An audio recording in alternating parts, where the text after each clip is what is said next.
ಅಭಿನಯ ಭಾರತಿ ಮುಖಪುಸ್ತಕದ ಸಮಸ್ತ ಶ್ರೋತೃಗಳೇ, ವಾಚಕರೇ, ಸ್ನೇಹಿತರೆ, ಅಭಿನಯ ಭಾರತೀಯ ಈ ವಿಶೇಷ ಕಾರ್ಯಕ್ರಮಕ್ಕೆ ತಮ್ಮೆಲ್ಲರಿಗೂ ಹೃತ್ಪೂರ್ವಕವಾದ ಸ್ವಾಗತವನ್ನು ಕೋರುತ್ತೇನೆ. ಇವತ್ತು ಮಧ್ಯಾಹ್ನ ಸುಮಾರು 1:30 ಗಂಟೆಗೆ ಅಭಿನಯ ಭಾರತೀಯ ಅಧ್ಯಕ್ಷರಾದಂಥ ಅರವಿಂದ್ ಕುಲಕರ್ಣಿ ಅವರು ಫೋನ್ ಮಾಡಿ ಒಂದು ವರಮಾನ ತಿಳಿಸಿದರು ನನಗೆ. ಇವತ್ತು ವಿಶ್ವ ಪುಸ್ತಕ ಮತ್ತು ಗ್ರಂಥಸ್ವಾಮ್ಯದ ದಿನಾಚರಣೆ, ಹಾಗೆ ವಿಲಿಯಂ ಶೇಕ್ಸ್ಪಿಯರನ ಹುಟ್ಟುಹಬ್ಬ ಮತ್ತು ಪುಣ್ಯತಿಥಿಯೂ ಹೌದು. ಹೀಗಾಗಿ ಈ ಎರಡೂ ಕಾರ್ಯಕ್ರಮಗಳನ್ನು ಕೂಡಿಸಿಕೊಂಡು ಒಂದು ಕಾರ್ಯಕ್ರಮವನ್ನು ಕೊಡ್ರಿ. ಹಾಗೆಯೇ ಇವತ್ತು ಈ ಒಂದು ವಿಶ್ವ ಪುಸ್ತಕ ಮತ್ತು ಗ್ರಂಥಸ್ವಾಮ್ಯದ ದಿನಾಚರಣೆಯ ಮುಖ್ಯ ಥೀಮ್ ಆದಂಥ ಸ್ಟೋರಿ ಟೆಲ್ಲಿಂಗ್, ಇದರ ಬಗ್ಗೆನೂ ಸ್ವಲ್ಪ ಹೇಳ್ರಿ ಅಂತ. ಆವಾಗ ಅವರಂದರು, ಅಭಿನಯ ಭಾರತಿ ನಾಟಕಕ್ಕೆ ಮೀಸಲಾದಂಥ ಒಂದು ರಂಗತಂಡ ಚಟುವಟಿಕೆ ಆಗಿರೋದ್ರಿಂದ ನಾಟಕ ವಾಚನ ಮಾಡಿದರೆ ಒಳ್ಳೆಯದು ಅಂತ. ಅವರೇ ನಾನು ಸೀತುರಾಮ್ ಅವರ 3 ನಾಟಕಗಳನ್ನು ಕನ್ನಡದಿಂದ ಇಂಗ್ಲೀಷ್ಗೆ ಅನುವಾದ ಮಾಡೀನಿ. ಅವಿನ್ನೂ ಪಬ್ಲಿಷ್ ಆಗಿಲ್ಲ. ಆ ಪಬ್ಲಿಷು ಆಗೋ ಟೈಮ್ ಯಾವಾಗ ಬರ್ತದೋ ಗೊತ್ತಿಲ್ಲ. ಅದರ ನಾಟಕದಲ್ಲಿ ಯಾವುದಾದ್ರೂ ಒಂದು ದೃಶ್ಯವನ್ನು ಓದ್ರಿ ಅಂತ ಹೇಳಿದರು. ಹೀಗಾಗಿ ಇವತ್ತಿನ ಈ ಕಾರ್ಯಕ್ರಮ 3 in 1. ಹೀಗಾಗಿ ಮೊದಲು ನಾನು ವಿಶ್ವ ಪುಸ್ತಕ ಮತ್ತು ಗ್ರಂಥಸ್ವಾಮ್ಯದ ದಿನಾಚರಣೆಯನ್ನು ಕುರಿತು ಕೆಲವು ಮಾತುಗಳನ್ನು ಹೇಳಿ, ಆಮೇಲೆ ವಿಲಿಯಂ ಶೇಕ್ಸ್ಪಿಯರ್ ಬಗ್ಗೆ ಕೆಲವು ಮಾತುಗಳನ್ನು ತಮ್ಮೊಂದಿಗೆ ಹಂಚಿಕೊಂಡು, ಕೊನೆಯದಾಗಿ ಸೀತುರಾಮ್ ಅವರ ನಾಟಕ ಅತೀತದ, ಅದನ್ನು ಇಂಗ್ಲೀಷ್ನಲ್ಲಿ ಗೋಸ್ಟ್ ಹಂಟಿಂಗ್ ಅಂತ ನಾನು ಟ್ರಾನ್ಸ್ಲೇಷನ್ ಮಾಡಿದ್ದೇನೆ, ಅದರ ಮೊದಲನೇ ಒಂದು ದೃಶ್ಯವನ್ನು ತಮ್ಮೆದುರಿಗೆ ವಾಚನ ಮಾಡಿ ತೋರಿಸ್ತೇನೆ. ಈ ವಿಶ್ವ ಪುಸ್ತಕ ಮತ್ತು ಗ್ರಂಥಸ್ವಾಮ್ಯದ ದಿನಾಚರಣೆ ನಮ್ಮ UNOದವರು, ಯುನೈಟೆಡ್ ನೇಷನ್ಸ್ ಆರ್ಗನೈಸೇಷನ್ದವರು ಪುಸ್ತಕ ವಾಚನವನ್ನು ಜನಪ್ರಿಯಗೊಳಿಸುವ ಸಲುವಾಗಿ ಈ ಒಂದು ಕಾರ್ಯಕ್ರಮವನ್ನು ಹಾಕಿಕೊಂಡಾರೆ. ಒಂದಾನೊಂದು ಕಾಲದಲ್ಲಿ ಪುಸ್ತಕ ಓದುವುದು ಅದು ಜ್ಞಾನ ಸಂಪಾದನೆಯ ಮುಖ್ಯವಾದಂಥ ಒಂದು ಹಾದಿಯಾಗಿತ್ತು. ನಾವೆಲ್ಲ ಕಾಲೇಜು ವಿಶ್ವವಿದ್ಯಾಲಯದಲ್ಲಿ ಸ್ಟಡಿ ಮಾಡಬೇಕಾದ್ರೆ ನಮ್ಮ ಪ್ರೊಫೆಸರು ನಾವು ಖಾಲಿ ಇದ್ದಾಗಲೆಲ್ಲ go to library and read books relevant to your subject ಅಂತ ನಮ್ಮನ್ನು ಲೈಬ್ರರಿಗೆ ಕಳಿಸ್ತಾ ಇದ್ದರು. ಆದರೆ ನಮ್ಮ ಯಂತ್ರಯುಗದಲ್ಲಿ ಸಾಕಷ್ಟು ಪರಿವರ್ತನೆಗಳಾದಂತೆ, ಸಾಕಷ್ಟು ಹೊಸ ಹೊಸ ಆವಿಷ್ಕಾರಗಳು ಬಂದಂತೆ ಪುಸ್ತಕ ಜನಪ್ರಿಯತೆ ಕಡಿಮೆಯಾಗಿ ಅವುಗಳ ಸ್ಥಾನದಲ್ಲಿ ನಾವು ಫೇಸ್ಬುಕ್ಕು, ಗೂಗಲ್ಲು, ಇಂಟರ್ನೆಟ್ಟು ಹೀಗೆ ಒಂದಿಲ್ಲ ಒಂದು ರೀತಿಯ ಜ್ಞಾನ ಸಂಪಾದನೆಯ ಹೊಸ ಹೊಸ ಆವಿಷ್ಕಾರಗಳನ್ನು ಪಡ್ಕೊಂಡೇವೆ. ಹೀಗಾಗಿ ಪುಸ್ತಕ ಅದು ಪ್ರಕಾಶನ ಮಾಡುವಂಥ ಒಂದು ವೃತ್ತಿಯಾಗಲಿ ಅಥವಾ ಮುಂದಿನ ಒಂದು ಪುಸ್ತಕ ಓದುವಂಥ ಒಂದು ಪ್ರವೃತ್ತಿಯಾಗಲಿ, ಇವು ಬಹಳ ಕಡಿಮೆ ಆಗ್ತಾ ಇವೆ. ಈ ದೃಷ್ಟಿಯಿಂದ ಪುಸ್ತಕ ವಾಚನವನ್ನು ಜನಪ್ರಿಯಗೊಳಿಸುವ ಉದ್ದೇಶದಿಂದ UNOದವರು ಈ ಕಾರ್ಯಕ್ರಮವನ್ನು ಹಾಕಿಕೊಂಡಾರೆ. ಪುಸ್ತಕ ನಿಜವಾಗಿಯೂ ಮೊದಲ ಪ್ರಕಟವಾದದ್ದು 1476ನೇ ಇಸ್ವಿಯಲ್ಲಿ ಇಂಗ್ಲೆಂಡ್ದಲ್ಲಿ ವಿಲಿಯಂ ಕ್ಯಾಕ್ಸ್ಟನ್ ಅನ್ನುವಂಥ ಒಬ್ಬ ಉದ್ಯಮಿ ಮೊಟ್ಟ ಮೊದಲಿಗೆ ಪ್ರಿಂಟಿಂಗ್ ಪ್ರೆಸ್ಸನ್ನು ಹಾಕಿ ಪುಸ್ತಕವನ್ನು ಪ್ರಸಿದ್ಧಿಪಡಿಸುವಂಥ ಕಾರ್ಯವನ್ನು ಕೈಗೊಂಡ. ಬಹುಶಃ ಅಲ್ಲಿವರೆಗೂ ಈ ಪುಸ್ತಕಗಳು ಅನ್ನೋವು ತಾಳೆಗರಿಯೊಳಗೋ ಅಥವಾ ಬೇರೆ ಯಾವುದೋ ರೂಪದಲ್ಲಿಯೂ ಇದ್ದು ಅವು ಕೆಲವು ಸೀಮಿತ ವರ್ಗಕ್ಕೆ ಮೀಸಲಾಗಿತ್ತು. ನಮ್ಮ ಭಾರತದಲ್ಲಿಯೂ ಕೂಡ ಪರಿಸ್ಥಿತಿ ಬೇರೆ ಆಗಿರಲಿಲ್ಲ. ನಾವು ಕೂಡ ತಾಳೆಗರಿಯ ಗ್ರಂಥಗಳು, ಅವುಗಳನ್ನು ಓದುವಂಥ ಒಂದು ವಿದ್ವಾಂಸರ ಗುಂಪ ಬೇರೆ ಇತ್ತು. ಅವರು ತಮ್ಮ ಶಿಷ್ಯರನ್ನು ಕರ್ಕೊಂಡು ಆ ಶಿಷ್ಯರಿಗೆ ಅವುಗಳನ್ನು ವಾಚನ ಮಾಡಿಯೋ ಅಥವಾ ಕಂಠಪಾಠ ಮಾಡಿಯೋ ಹೇಳಿಸುವಂಥ ಒಂದು ರೂಢಿ ಇತ್ತು.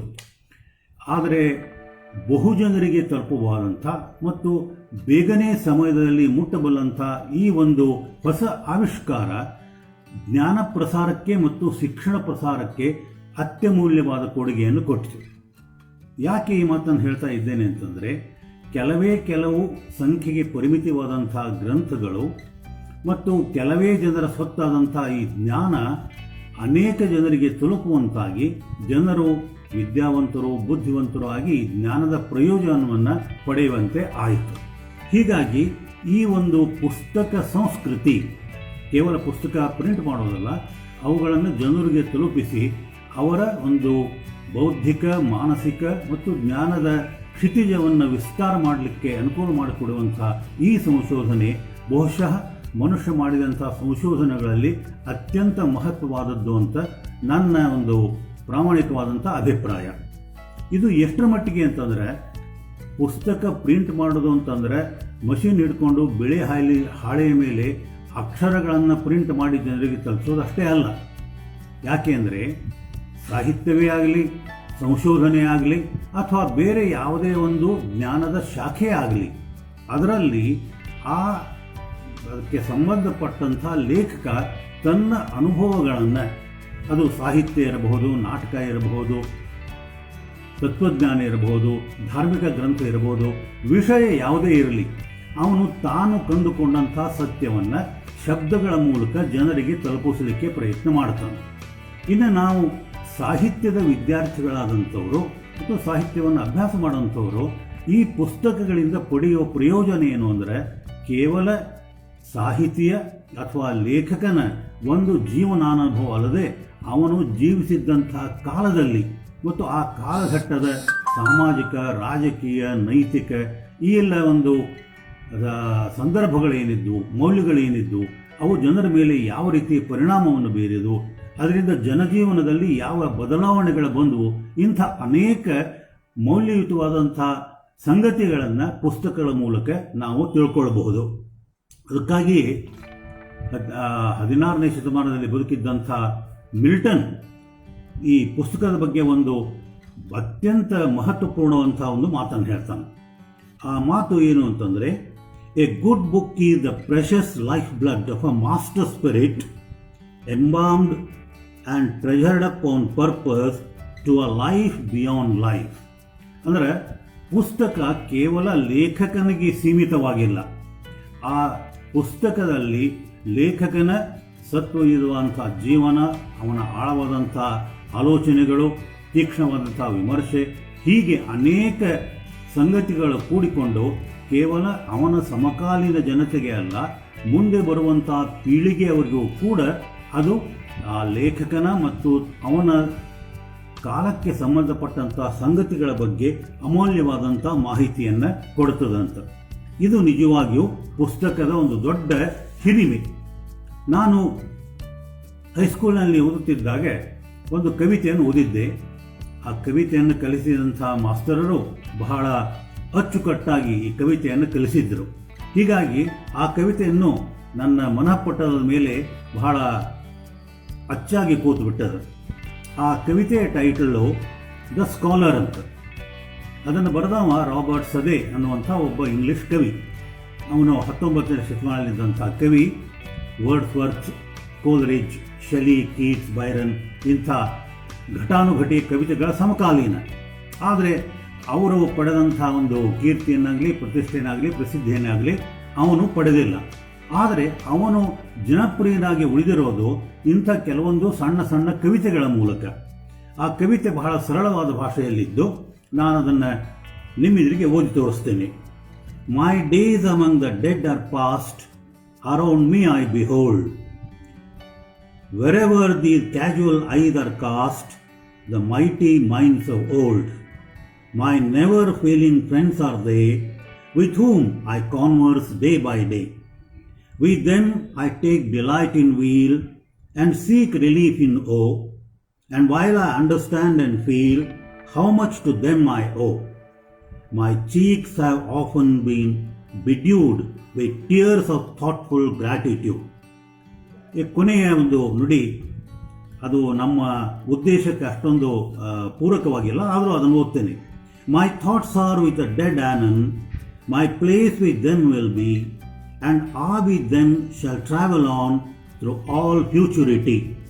Yet, leaving here a name I trust that will not perish in the dust. ಈ ಕವಿತೆಯಲ್ಲಿ ನನಗೆ ಬಹಳ ಗಾಢವಾಗಿ ತಟ್ಟಿದಂಥ ಈ ಸಾಲುಗಳು ಅಂದರೆ ಎರಡನೇ ನುಡಿಯಲ್ಲಿ ಇದ್ದವು.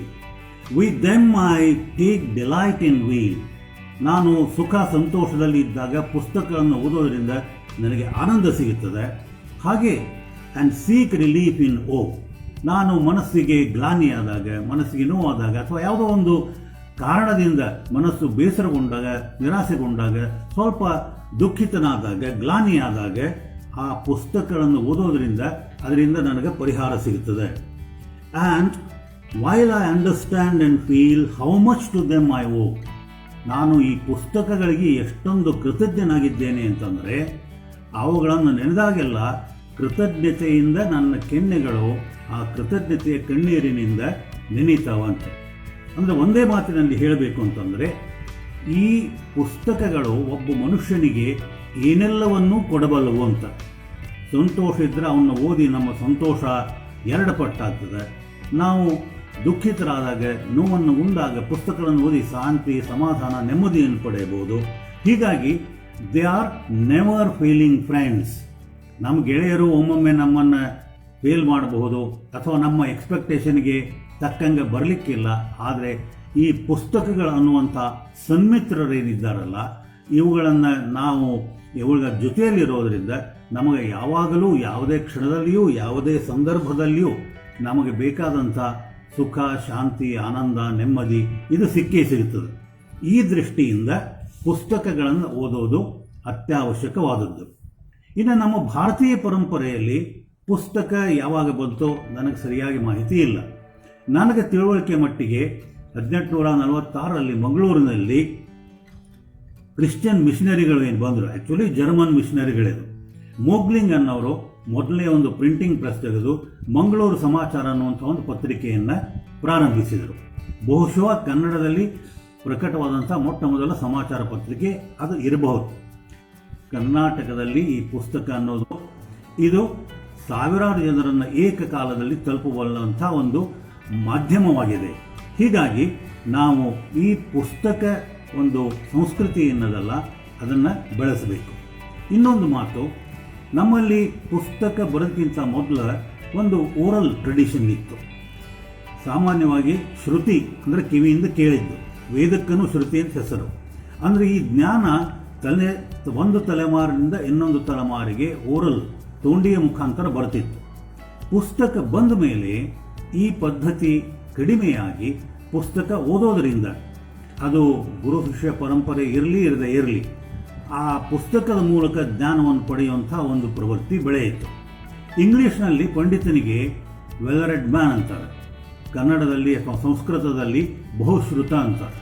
ಬಹುಶ್ರುತ ಅಂದರೆ ಹೆಚ್ಚು ಕೇಳಿದವ ಅಂತ. ವೆಲ್ ರೆಡ್ ಅನ್ನೋದು ಅರ್ಥ ನಿಮಗೆ ಸ್ಪಷ್ಟದ ಹೇಳೋ ಕಾರಣ ಇಲ್ಲ, ಹೆಚ್ಚು ಓದಿಕೊಂಡವ ಅಂತ. ಇದು ಎಷ್ಟರ ಮಟ್ಟಿಗೆ ಅಂದರೆ, ನಾವು ಕಾಲೇಜಿನಲ್ಲಿ ಕಲಿಯುತ್ತಿದ್ದಾಗೆ ನಾವು ಡಿಗ್ರಿ ಪಡೆಯುತ್ತಲೇ ಒಂದು ಕೈಯಾಗ ಸರ್ಟಿಫಿಕೇಟು ಅಥವಾ ಇನ್ನೊಂದು ಕೈಯಾಗ ಪುಸ್ತಕ ಹಿಡ್ಕೊಂಡು ಫೋಟೋ ತೆಗೆಸ್ತಿದ್ವಿ. ಅಂದರೆ ಪುಸ್ತಕ ಅದು ನಾವು ಪಡೆದುಕೊಂಡಂಥ ಜ್ಞಾನದ ಒಂದು ಸಂಕೇತವು, ಪ್ರತೀಕವಾಗಿ ಬರ್ತಿತ್ತು. ಇನ್ನು ನಾವು ಸರಸ್ವತಿಯ ಒಂದು ಶ್ಲೋಕ ನಮಗೆ ಎಲ್ಲರಿಗೂ ಬಹಳ ಚಿರಪರಿಚಿತವಾದದ್ದು, ಯಾಕುಂದೆಂದು ತುಷಾರಹಾರ ಧವಲ ಅಂತ. ಅದೇ ರೀತಿ ಇನ್ನೊಂದು ಶ್ಲೋಕನೂ ಅದ. ಆ ಶ್ಲೋಕದಲ್ಲಿ ಬಹಳ ಅರ್ಥವತ್ತಾದ ಒಂದು ಶಬ್ದ ಬರ್ತದೆ, ಶುಕ್ಲಾಂ ಬ್ರಹ್ಮ ವಿಚಾರಸಾರ ಪರಮಾಂ ಆದ್ಯಾಂ ಜಗತ್ ವ್ಯಾಪಿನೀಂ ವೀಣಾ ಪುಸ್ತಕಧಾರಿಣೀಂ ಅಭಯದಾಂ ಜಾಡ್ಯಾಂಧಕಾರಾಂ ಅಪಹಾಂ. ಅಂದರೆ ಸರಸ್ವತಿ ವೀಣಾ ಪುಸ್ತಕವನ್ನು ಧರಿಸಿದವಳು. ಅಂದರೆ ನಾವು ಸರಸ್ವತಿಯ ಕೈಯಲ್ಲಿ ಪುಸ್ತಕ ಕೊಟ್ಟು, ಪುಸ್ತಕ ಅಥವಾ ಜ್ಞಾನದ ಅಧಿದೇವತೆ ಸರಸ್ವತಿ ಆಗಿರೋದರಿಂದ ಇಂಥ ಸರಸ್ವತಿ ನಮಗೆ ವಿದ್ಯೆಯನ್ನು, ಬುದ್ಧಿಯನ್ನು ಕೊಟ್ಟು ನಮ್ಮನ್ನು ಜಾಡರನ್ನಾಗಿ ಮಾಡಲಿ ಅನ್ನುವಂಥ ಒಂದು ಪ್ರಾರ್ಥನೆ. ಇದು ಬಹುಶಃ ಈ ಪುಸ್ತಕ ಒಂದು ಸಂಸ್ಕೃತಿ ಮತ್ತು ಗ್ರಂಥ ಸ್ವಾಮ್ಯದ ಬಗ್ಗೆ ಎಷ್ಟು ಹೇಳಿದ್ದು ಸಾಕು ಅಂತ ಅನಿಸಿ, ಇನ್ನು ನಾನು ವಿಲಿಯಂ ಶೇಕ್ಸ್ಪಿಯರನ ಬಗ್ಗೆ ಬರ್ತೇನೆ. ವಿಲಿಯಂ ಶೇಕ್ಸ್ಪಿಯರನ ಬಗ್ಗೆ 10-15 ನಿಮಿಷದಲ್ಲಿ ಮಾತನಾಡೋದು ಅಂತಂದರೆ ಬಸವಣ್ಣವರ ಒಂದು ವಚನ ನೆನಪಾಗ್ತದೆ, ಕರಿಯನ್ನು ಕನ್ನಡಿಯಲ್ಲಿ ಹಿಡಿದಿಪ್ಪಂತೆ ಅಂತ, ಆನೆಯನ್ನು ಕನ್ನಡಿಯಲ್ಲಿ ತೋರಿಸಿದಂತೆ ಅಂತ. ಶೇಕ್ಸ್ಪಿಯರನ ವ್ಯಕ್ತಿತ್ವ ಆನೆಯ ವ್ಯಕ್ತಿತ್ವವನ್ನು ಮೀರಿದ್ದು. ಹೀಗಾಗಿ ಶೇಕ್ಸ್ಪಿಯರನ ಬಗ್ಗೆ ಅತ್ಯಂತ ಸಂಕ್ಷಿಪ್ತವಾಗಿ ಹೇಳಬೇಕು ಅಂತಂದರೆ ಕೆಲವೊಂದು ಫ್ಯಾಕ್ಟ್ಸ್, ಸಂಗತಿಗಳನ್ನಷ್ಟು ಹೇಳಿ, ಅವನ ನಾಟಕಗಳ ಮುಖ್ಯ ಲಕ್ಷಣಗಳನ್ನಷ್ಟು ಹೇಳಿ ನಾನು ನನ್ನ ಈ ಶೇಕ್ಸ್ಪಿಯರನ ಕುರಿತಾದ ಮಾತುಗಳಿಗೆ ವಿರಾಮವನ್ನು ಹೇಳ್ತೇನೆ. ಇವತ್ತು ಶೇಕ್ಸ್ಪಿಯರ್ ಹುಟ್ಟಿದಂಥ ದಿನಾಂಕ 23/4/1564. ವಿಚಿತ್ರ ಎನ್ನುವಂತೆ ಇದೇ ದಿನಾಂಕದಂದೇ 23/4ರಂದೇ 1616ರಲ್ಲಿ ಅವನು ಈ ಜೀವನ ಯಾತ್ರೆಯನ್ನು ಮುಗಿಸಿದ. ಶೇಕ್ಸ್ಪಿಯರ್ ಬರೆದದ್ದು ಒಟ್ಟು 37 ನಾಟಕಗಳು. ಅದರಲ್ಲಿ 10 ನಾಟಕಗಳು ಬ್ರಿಟಿಷ್ ಇತಿಹಾಸವನ್ನು ಕುರಿತಾದದ್ದು, 17 ನಾಟಕಗಳು ಕಾಮಿಡಿಗಳು. ಈ ಕಾಮಿಡಿಗಳಲ್ಲಿ ಕೂಡ ಬೇರೆ ಬೇರೆ ಪ್ರಕಾರದ ಕಾಮಿಡಿಗಳಿವೆ. ಅವನ್ನೆಲ್ಲ ಸೇರಿಸಿ ನಾವು ಕಾಮಿಡಿಗಳು ಅಂತ ಕರೀತೇವೆ. ಇನ್ನು 10 ಟ್ರಾಜಿಡಿಗಳು. ಹೀಗೆ ಒಟ್ಟು 37 ನಾಟಕಗಳನ್ನು ಬರೆದ. ಈ 37 ನಾಟಕಗಳಲ್ಲಿ ಎಲ್ಲಕ್ಕಿಂತ ಹೆಚ್ಚುವಾಗಿ ಎದ್ದು ಕಾಣುವ ಅಂಶ ಏನೆಂದರೆ ಶೇಕ್ಸ್ಪಿಯರ್ನಲ್ಲಿ ಇರುವಂಥ ಒಂದು ವೈವಿಧ್ಯ, ವೈಚಿತ್ರ್ಯ, ವೈರುಧ್ಯ, ಜೀವನದ ಸಂಕೀರ್ಣತೆಗಳು ಮತ್ತು ಜೀವನದಲ್ಲಿ ನಾವು ಏನೆಲ್ಲವನ್ನು ನೋಡಬಹುದೋ ಅದೆಲ್ಲವನ್ನು ಶೇಕ್ಸ್ಪಿಯರನ ನಾಟಕದಲ್ಲಿ ನಾವು ನೋಡ್ತೇವೆ. ಡ್ರೈಡನ್ ಅನ್ನುವಂಥ ಒಬ್ಬ ದೊಡ್ಡ ಕವಿ ಶೇಕ್ಸ್ಪಿಯರನ ವಿಷಯ ಆಗಿ ಹೇಳುವಾಗ ಹಿಯರ್ ಈಸ್ ಗಾಡ್ಸ್ ಪ್ಲೆಂಟಿ ಅಂತ ಹೇಳಿದ. ದೇವರ ಸೃಷ್ಟಿಯಲ್ಲಿ ಏನು ಒಂದು ಸಮೃದ್ಧಿ ಸಿಗುತ್ತದೋ ಅಂಥದೇ ಒಂದು ಸಮೃದ್ಧಿ, ಬಾಹುಳ್ಯ ಶೇಕ್ಸ್ಪಿಯರನ ನಾಟಕಗಳಲ್ಲಿಯೂ ನಾವು ಕಾಣಬಹುದು ಅಂತ. ಹೀಗಾಗಿ ಶೇಕ್ಸ್ಪಿಯರನ ನಾಟಕಗಳು ಅಂತಂದರೆ ಇಡೀ ವಿಶ್ವದಲ್ಲಿ ಕಾಣುವುದರ ಎಲ್ಲರ ಒಂದು ಪಡಿನೆಳಲನ್ನು ಈ ನಾಟಕಗಳಲ್ಲಿ ನಾವು ನೋಡಬಹುದು. ಶೇಕ್ಸ್ಪಿಯರ್ ಬದುಕಿದ್ದದ್ದು 16ನೇ ಶತಮಾನದ ಪ್ರಾರಂಭ ಕಾಲದಲ್ಲಿ. ಅವನಕ್ಕಿಂತ ಮುಂಚೆ ಯೂನಿವರ್ಸಿಟಿ ವಿಟ್ಸ್ ಅಂದರೆ ಯೂನಿವರ್ಸಿಟಿಯ ಜಾಣರು ಅಥವಾ ಪಂಡಿತರನ್ನವರು ಈ ನಾಟಕಕ್ಕೆ ಒಂದು ಹೊಸ ಸ್ವರೂಪವನ್ನು ಕೊಟ್ಟರು. ಅದರಲ್ಲಿ ಪ್ರಮುಖವಾಗಿ Robert Greene, George Peele, John Lyly ಇವರು ಕಾಮಿಡಿಗೆ ಮತ್ತು ಕ್ರಿಸ್ಟಫರ್ ಮಾರ್ಲೋ ಅನ್ನುವ ಟ್ರಾಜಿಡಿಗೆ ತಮ್ಮದೇ ಆದಂಥ ಕಾಣಿಕೆಯನ್ನು ಕೊಟ್ಟರು. ಶೇಕ್ಸ್ಪಿಯರ್ ಇವರ ಸಮಕಾಲೀನನಾಗಿದ್ದುಕೊಂಡು ಅವರ ನಂತರ ಬಂದವನಾದ್ದರಿಂದ ಪ್ರಾರಂಭದ ಕಾಲದಲ್ಲಿ ಈ ಯೂನಿವರ್ಸಿಟಿ ವಿಟ್ಸ್ ಬರೆದಂಥ ನಾಟಕಗಳನ್ನು ಅನುಕರಿಸಿ ಬರೆದ. ಹೀಗಾಗಿ ಪ್ರಾರಂಭದ ಕಾಮಿಡಿಗಳಲ್ಲಿ ನಾವು ಈ ಅನುಕರಣೆಯನ್ನು ಕಾಣ್ತೀವಿ. ಎಷ್ಟರ ಮಟ್ಟಿಗೆ ಅಂತಂದರೆ ರಾಬರ್ಟ್ ಗ್ರೀನ್ ಅನ್ನುವಂಥ ಒಬ್ಬ ನಾಟಕಕಾರ ಈ ಶೇಕ್ಸ್ಪಿಯರನ್ನು ಲೇವಡಿ ಮಾಡಿದ. ಯಾಕೆಂದರೆ ಶೇಕ್ಸ್ಪಿಯರ್ ಯಾವುದೇ ಕಾಲೇಜು ಅಥವಾ ವಿಶ್ವವಿದ್ಯಾಲಯದಲ್ಲಿ ಕಲಿತವಲ್ಲ. ಹೀಗಾಗಿ ಅವನು ಶೇಕ್ಸ್ಪಿಯರನ್ನು ಕಂಡು ಲೇವಡಿ ಮಾಡಿದ್ದೇನೆಂದರೆ an upstart crow beautified in our feathers ಅಂತ. ಈಗೀಗ ಹಾರಲಿಕ್ಕೆ ಕಲಿತಂಥ ಒಂದು ಕಾಗೆ ಬಣ್ಣ ಬಣ್ಣದ ಹುಚ್ಚುಗಳನ್ನು ಹಚ್ಚಿಕೊಂಡು ನಾಟಕ ಬರೀತಾ ಇದ್ದಾನೆ ಅನ್ನುವಂಥ ಒಂದು ಲೇವಡಿ. ಆದರೆ ಅದು ಅವನ ಪ್ರಾರಂಭದ ನಾಟಕದ ಸಮಯಕ್ಕೆ ಬಹುಶಃ ಅವನಿಗೆ ಈ ಒಂದು ಕೀಟಲೆಯನ್ನು ಮಾಡಿರ್ಬೋದು.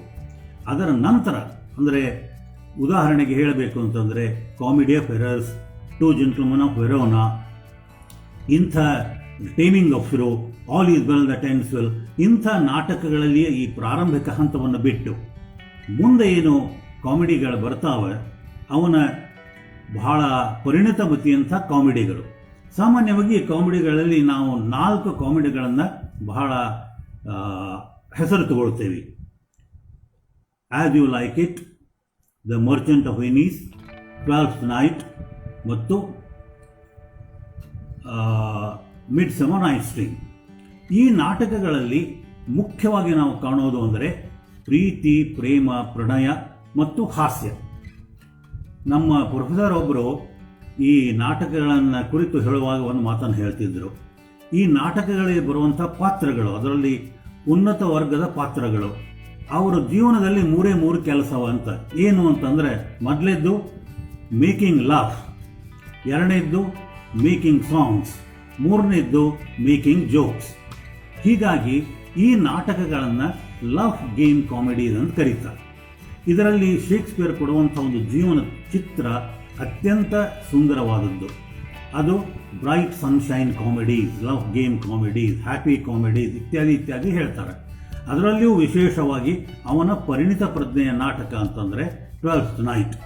ಇದರಲ್ಲಿ ಪ್ರೀತಿ, ಪ್ರೇಮದ ವಿವಿಧ ಆಯಾಮಗಳನ್ನು ತೋರಿಸ್ತಾ ನಿಜವಾದ ಮತ್ತು ಉತ್ಕೃಷ್ಟವಾದಂಥ ಪ್ರೀತಿ ಯಾವ ಬಗೆಯದು ಅನ್ನಲಿಕ್ಕೆ ಅಲ್ಲಿ ಬರುವಂಥ ವಯೋಲಾ ಮತ್ತು ಡ್ಯೂಕ್ ಇವರ ಪ್ರೇಮವನ್ನು ಅವನು ತೋರಿಸ್ತಾನೆ.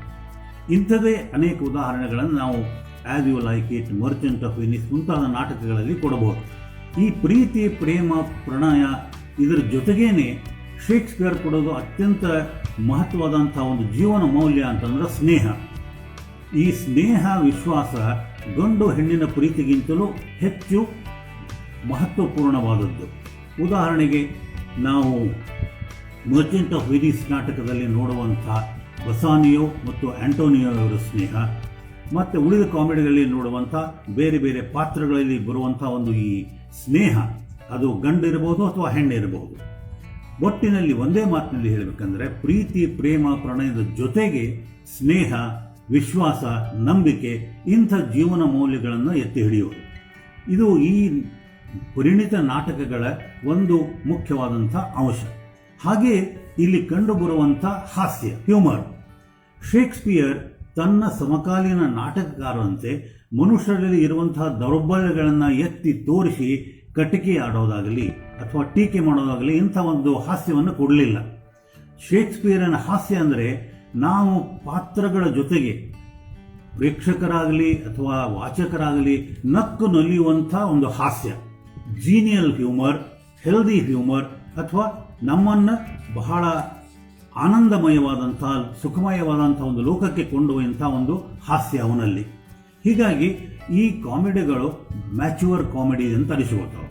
ಇನ್ನು ಮುಂದೆ ಬಂದಂಥ ಕೆಲವೊಂದು ಕಾಮಿಡೀಸ್, ಮೆಷರ್ ಫಾರ್ ಮೆಷರ್, ಇಂಥದ್ರಲ್ಲಿ ಡಾರ್ಕ್ ಕಾಮಿಡೀಸ್ ಅಂದರೆ ನಾಟಕ ಪ್ರಾರಂಭವಾದಾಗ ಬಹಳ ಗಂಭೀರವಾಗಿ ಮುಗಿತೇನೋ ಅನ್ನುವಂಥ ಬಂದಾಗ ನಾಟಕಕಾರನ ಒಂದು ತಂತ್ರಗಾರಿಕೆಯಿಂದ ಎಲ್ಲ ಸಮಸ್ಯೆಗಳು ತಮ್ಮಷ್ಟಕ್ಕೆ ತಾನೇ ಪರಿಹಾರವಾಗಿ ನಾಟಕ ಸುಖಾಂತವಾಗಿ ಮುಗಿಯೋದು.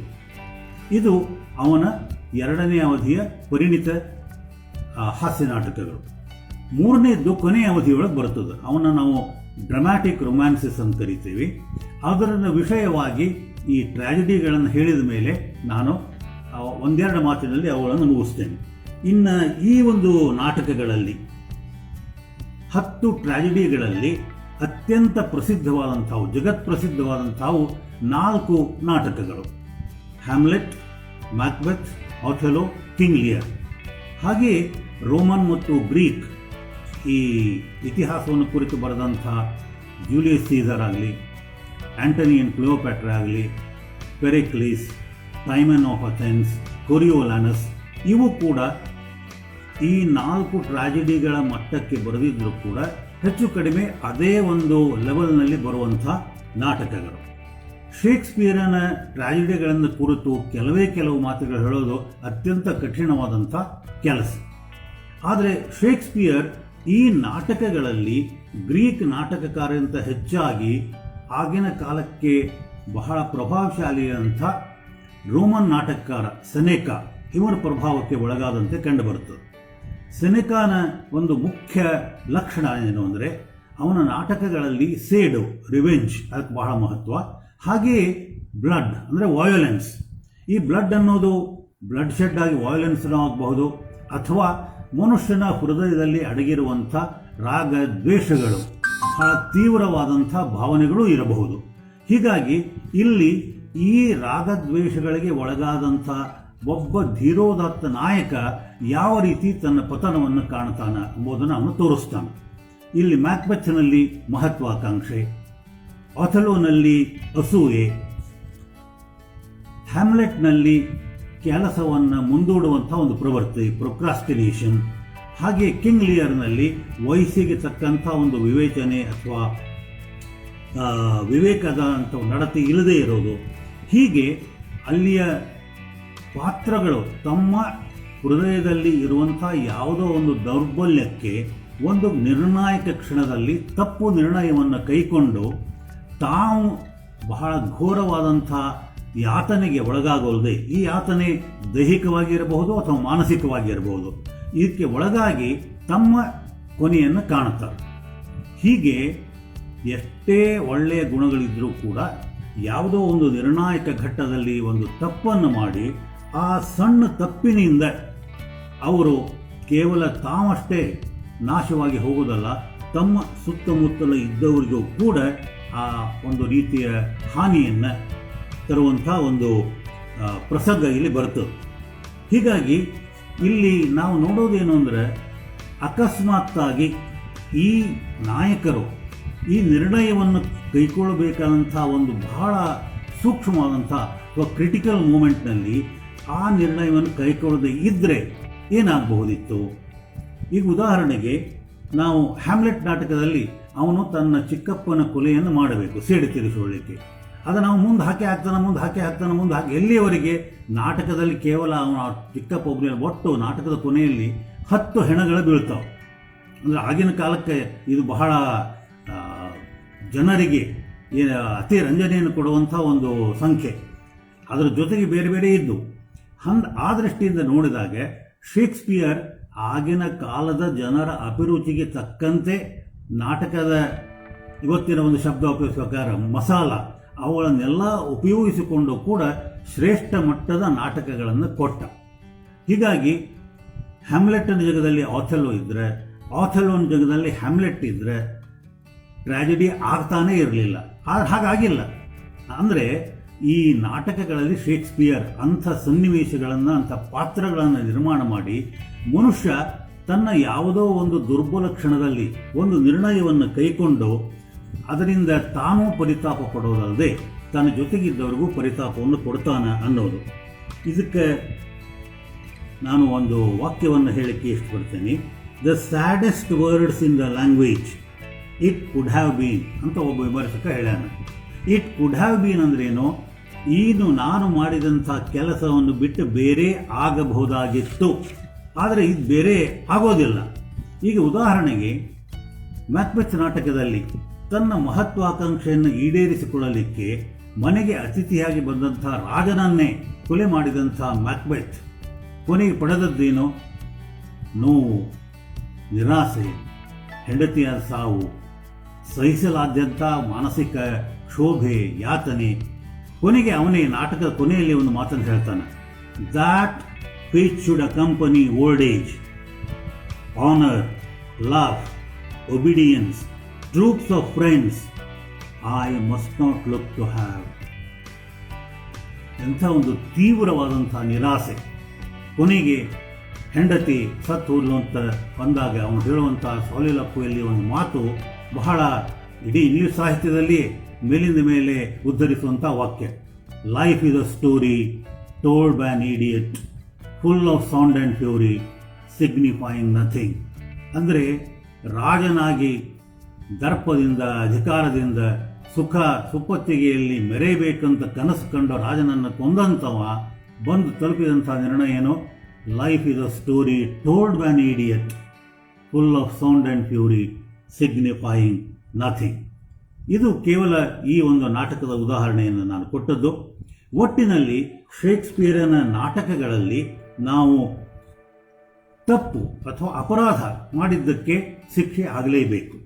The doer must suffer, crime and punishment. ಹೀಗಾಗಿ ಸೊಫೋಕ್ಲೀಸನ ನಾಟಕಗಳಿಗೆ ಕಂಡುಬರುವಂತೆ ಜೀವನದ ಅಮೂಲ್ಯತೆಯನ್ನು, ಪ್ರೆಷಸ್ನೆಸ್ ಆಫ್ ಲೈಫ್, ಈ ಭಾವವನ್ನು ಮೂಡಿಸುವಂಥ ನಾಟಕಗಳಿವು.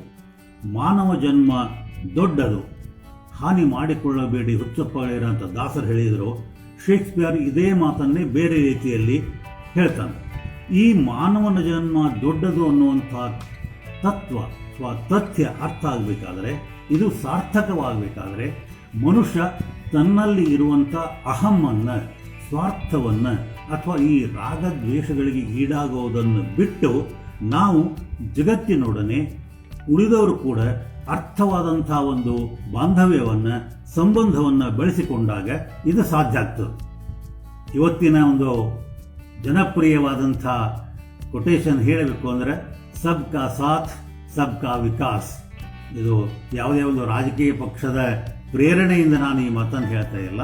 ಶೇಕ್ಸ್ಪಿಯರನ ನಾಟಕದಲ್ಲಿ ನಾವು ಎಲ್ಲಿವರೆಗೆ ನಮ್ಮ ಜೊತೆಗೆ ಇರೋವರು ಕೂಡ ಸಹನೆಯಿಂದ, ಸಹಜೀವನದಿಂದ, ಶಾಂತಿಯಿಂದ, ಸಾಮರಸ್ಯದಿಂದ ಇರ್ತೇವೋ ಆವಾಗ ನಮ್ಮದು ಒಂದು ಉದ್ಧಾರ ಆಗ್ತದೆ, ನಮ್ಮ ಜೊತೆಗೆ ಇದ್ದವ್ರದ್ದು ಉದ್ಧಾರ ಆಗ್ತದೆ ಅಂತ. ಇಂಥ ಒಂದು ತತ್ವವನ್ನು ಕೆಲವರಿಗೆ ಯಾವುದೋ ಒಂದು ಕ್ಷಣದಲ್ಲಿ ಗೊತ್ತಾಗ್ತದೆ, ಕೆಲವರಿಗೆ ಗೊತ್ತಾಗೋದಿಲ್ಲ. ಮ್ಯಾಕ್ಬೆತ್, ಒಥೆಲೋನಂಥವರಿಗೆ ಆ ಕ್ಷಣ ಬರೋದೇ ಇಲ್ಲ. ನಾಟಕದಲ್ಲಿ ಉಳಿದವರಿಗೆ ಅದು ಬರ್ತದೆ. ಇನ್ನು ಒಂದೇ ಮಾತಿನಲ್ಲಿ ಹೇಳಬೇಕು ಅಂತಂದರೆ ಶೇಕ್ಸ್ಪಿಯರ್ನ ಟ್ರ್ಯಾಜಿಡಿಗಳು, ಕ್ರೈಮ್ ಆ್ಯಂಡ್ ಪನಿಷ್ಮೆಂಟ್, ಈ ಒಂದು ತತ್ವವನ್ನು ನಿರೂಪಿಸಿದರೂ ಕೂಡ ಅದು ಒಂದು ರೀತಿಯಿಂದ it is the poetic transmutation of human suffering into a sense of human greatness. ಮನುಷ್ಯ ಸಫರಿಂಗ್ನಿಂದಲೇ ತನ್ನಲ್ಲಿ ಇರುವಂಥ ಒಂದು ಘನತೆಯನ್ನು, ಒಂದು ಹಿರಿಮೆಯನ್ನು ಎತ್ತಿ ತೋರಿಸಬಲ್ಲ ಅಂತ.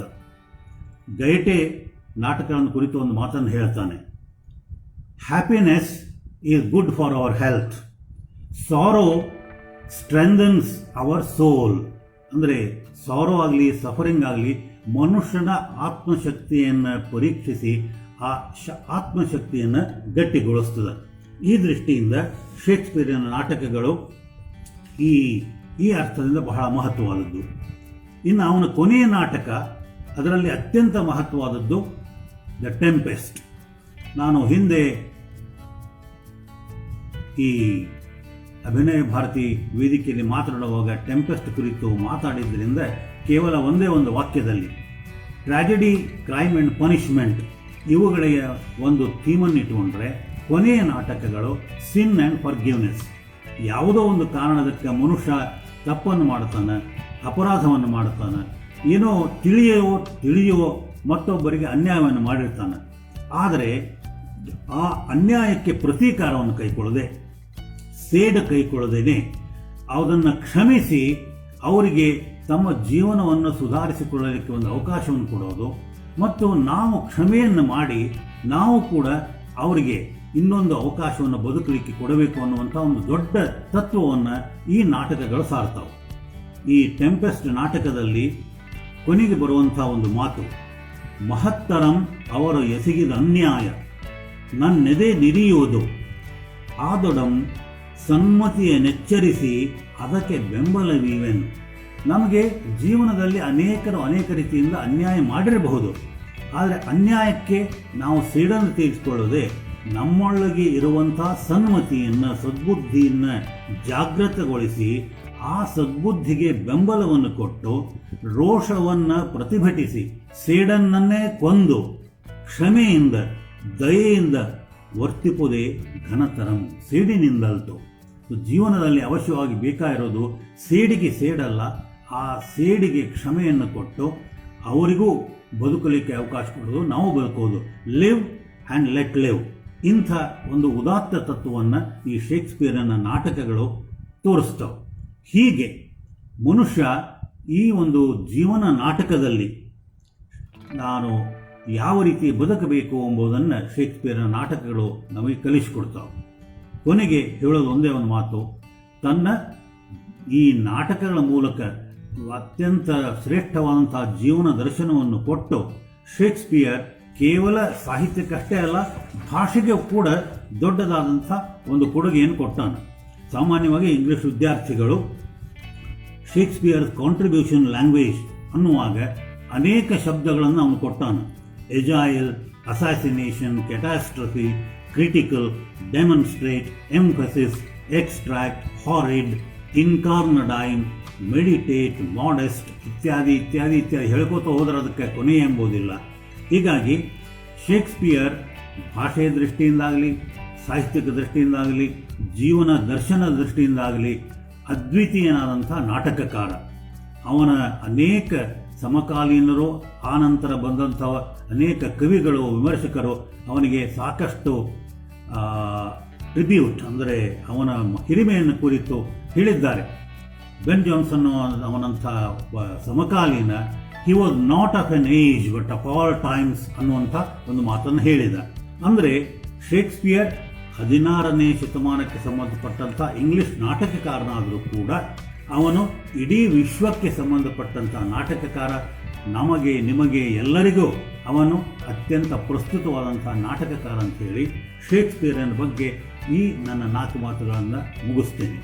ಇನ್ನು ಕೊನೆಯದಾಗಿ ಈ ಒಂದು ಪುಸ್ತಕ ಸಂಸ್ಕೃತಿ ಮತ್ತು ಗ್ರಂಥಸ್ವಾಮ್ಯದ ದಿನಾಚರಣೆ ಅಂಗವಾಗಿ ಸೀತೂರಾಮ್ ಅವರು ಬರೆದಂಥ ನಾಟಕ, ಅದರದು ಕನ್ನಡ ಟೈಟಲ್ ಅತೀತ, ಅಂದರೆ ಅದು ಭೂತಕಾಲಕ್ಕೆ ಸಂಬಂಧಪಟ್ಟದ್ದು. ಈ ನಾಟಕ ಧಾರವಾಡದಲ್ಲಿ ಕೆಲವು ವರ್ಷದ ಹಿಂದೆ ಸೃಜನಾ ರಂಗಭೂಮಿಯಲ್ಲಿ ಪ್ರದರ್ಶನಗೊಂಡಿತ್ತು. ಕಿಕ್ಕಿರಿದು ಜನ ಸೇರಿದ್ರು. ಎಲ್ಲರೂ ಅದನ್ನು ಮುಕ್ತ ಕಂಠದಿಂದ ಹೊಗಳಿದರು.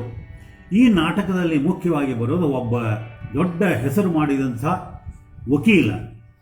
ಅವನಿಗೆ ತಾನು ಸಾವಿರಾರು 2,000ಕ್ಕೂ ಮಿಕ್ಕಿದ ಕೇಸುಗಳನ್ನು ಗೆದ್ದಂಥ ಒಂದು ಹೆಮ್ಮೆ. ಅವನ ಈ ಒಂದು ಜೀವನ ಚರಿತ್ರೆಯನ್ನು ಬರೆಯಬೇಕು ಅಂತ ತಿಳ್ಕೊಂಡು ಒಬ್ಬ ಯುವತಿ ಬಂದು ಅವನ ಗತಕಾಲವನ್ನು ಕೆದಿಕೂತ ಹೋಗ್ತಾಳೆ. ಆ ಗತಕಾಲವನ್ನು ಕೆದಿಕಿದಂತೆ ಅವನ ಜೀವನದಲ್ಲಿ ಎಷ್ಟೊಂದು ಪೊಳ್ತನ ತುಂಬಿದೆ, ಎಷ್ಟೊಂದು ಒಂದು ರೀತಿಯ ಅವನು ಆತ್ಮವಂಚನೆಯನ್ನು ಮಾಡಿಕೊಂಡು, ಜನರಿಗೆ ವಂಚನೆಯನ್ನು ಮಾಡಿಕೊಂಡು, ಈಗ ಒಬ್ಬ ಒಳ್ಳೆಯ ಪ್ರತಿಷ್ಠಿತ ವ್ಯಕ್ತಿ ಅಂತ ಜನರೆದುರಿಗೆ ತೋರಿದರೂ ಕೂಡ ನಿಜವಾಗಿಯೂ ಅಂತರಂಗದಲ್ಲಿ ಮಾತ್ರ ಅವನಂಥ ಟೊಳ್ಳಾದ ವ್ಯಕ್ತಿ ಬೇರೆ ಯಾರೂ ಇಲ್ಲ ಅನ್ನುವಂಥ ಒಂದು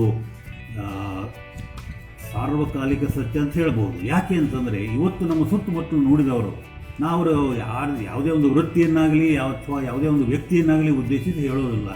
ಜನರೆದುರಿಗೆ ಅವರು ಕೊಡುವಂಥ ಒಂದು ಓದು ಬೇರೆ, ನಿಜವಾಗಿಯೂ ಅವರು ಇರೋದು ಮಾತ್ರ ಟೊಳ್ಳು ವ್ಯಕ್ತಿಗಳು.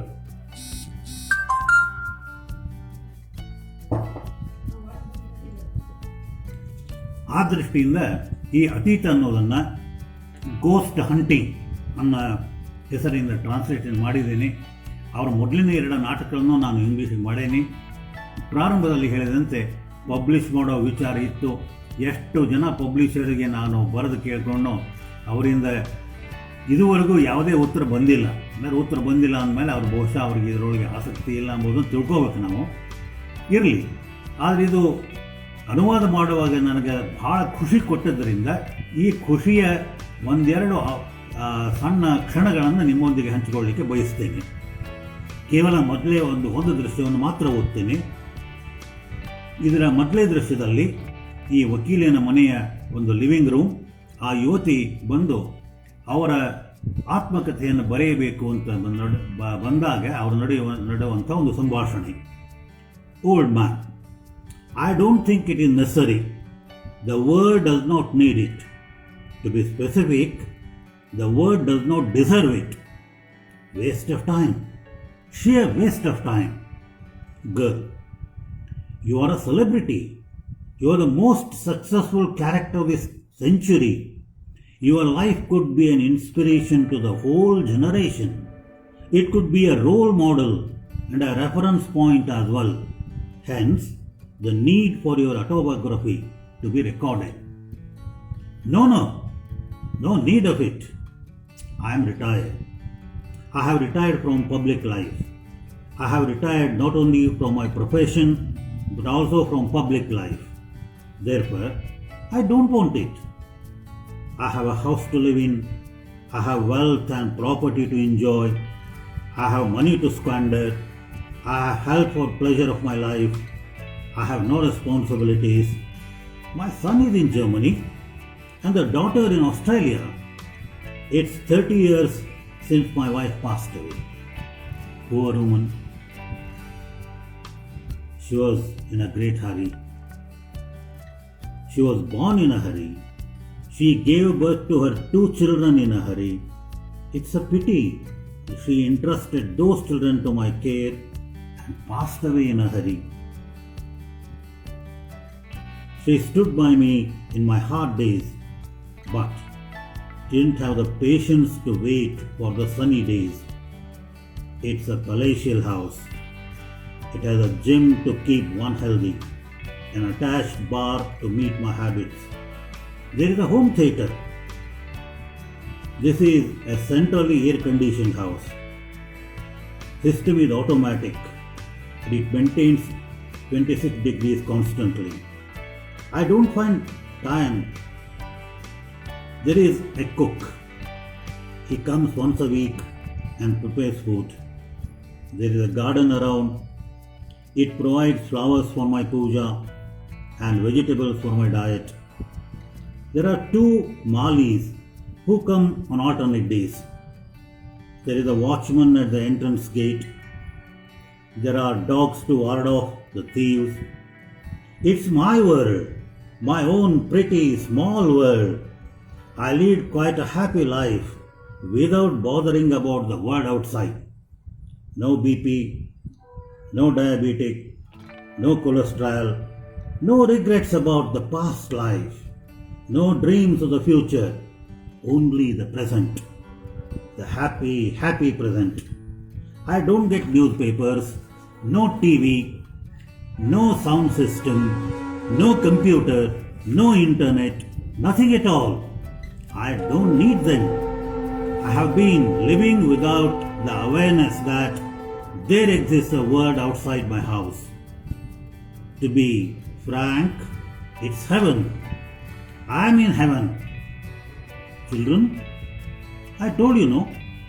The son is in Germany and the daughter in Australia. Both are married. They have their children. They have their life. No communication. Yes, there is. I have one mobile, but it is always switched off. I switch it on every Saturday at 8 am. It's active up to 10. Then again it's off. It's dead. If they want to contact me, they should do so between these hours. Otherwise, it's only the next Saturday. Relatives, friends. Yes, I have a lot of money, sufficient for the next 3 generations. There is poverty in this world. There are greedy people.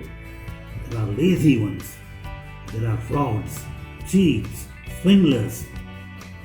If you allow them to approach you, they ask for money. They are envious. They try to extort money. They relate their problems and ask for monetary help. So, you have to carry unwanted process. If you sympathize with them and offer monetary help, they feel cheated. They feel elated, having fooled you. If you don't, you are branded as a cruel-hearted, money-minded miser. Why need all this? To be frank, this is what I have realized after living for the last 85 years. This world does not deserve a character like me. So, no need that my autobiography be recorded. Do you like to have coffee? No, thanks. Nobody comes here, hence no alternate drinks. I need no drinks. Turn the door latch upwards and pull the door. It gets automatically closed. While entering in, did he ask you to write down your name, address and the time in the visitor's book and put your signature? Yes. While going out, mention the time of your departure and sign. And there is an evidence for your entrance herein. Let there be a record that you exit.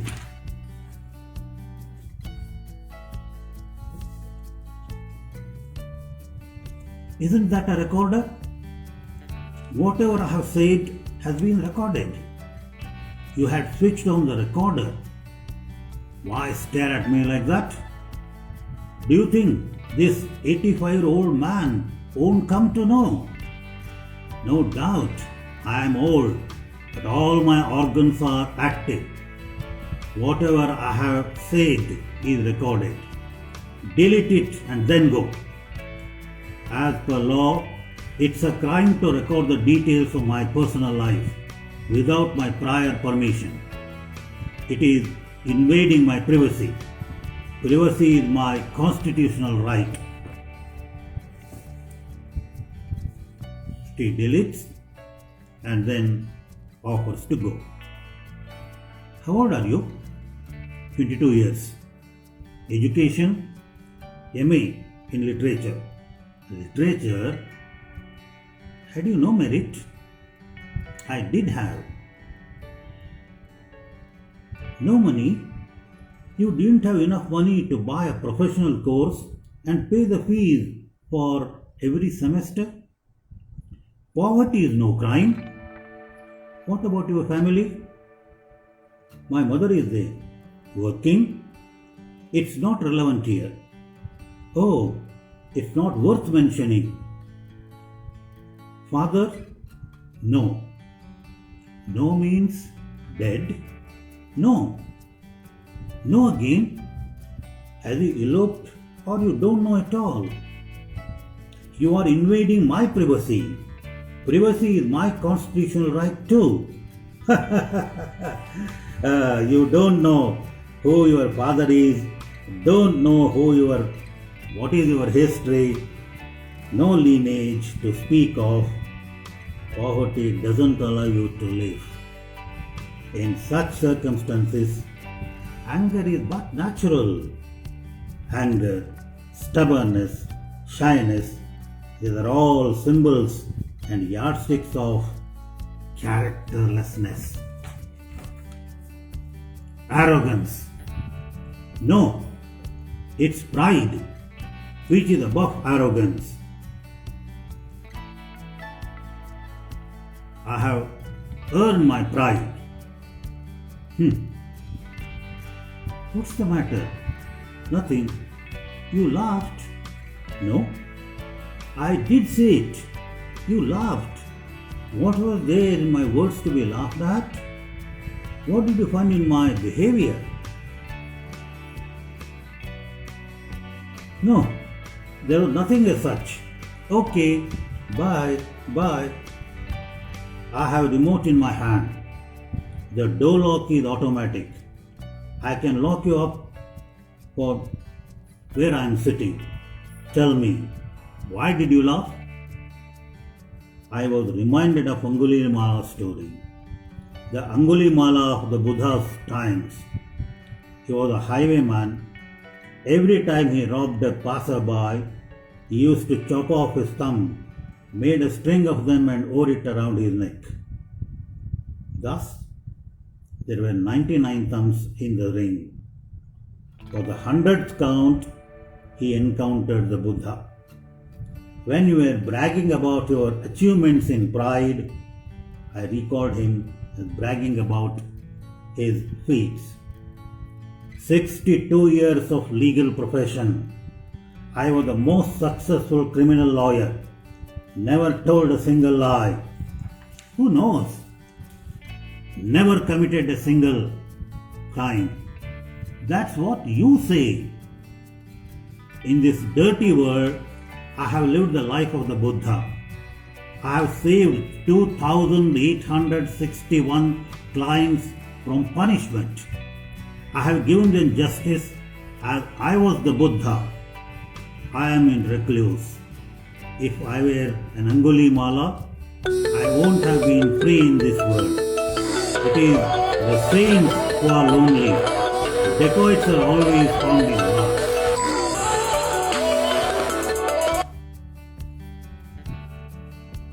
That's your personal statement, not the public opinion.